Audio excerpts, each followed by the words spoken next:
And well, my field of specialization is water and environmental engineering. And my university has been cooperating with several Kazakh universities, especially KAZNU, since almost 10 years ago.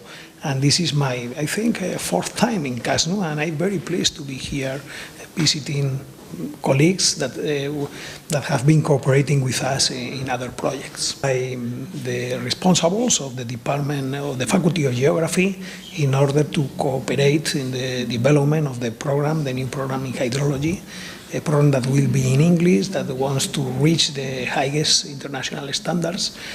And well, we are quite happy to be here, me and the other developers, because we have found a very well-prepared draft.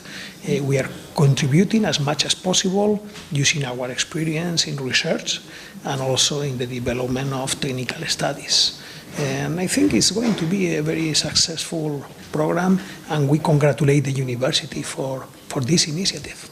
Of course, in fact, right now we have 12 students from KAZNU in our university at this moment. I expect to come to Kazakhstan in September, and one of my colleagues will come here. So I think we are going to be cooperating in the future, and this cooperation is going to grow in the future.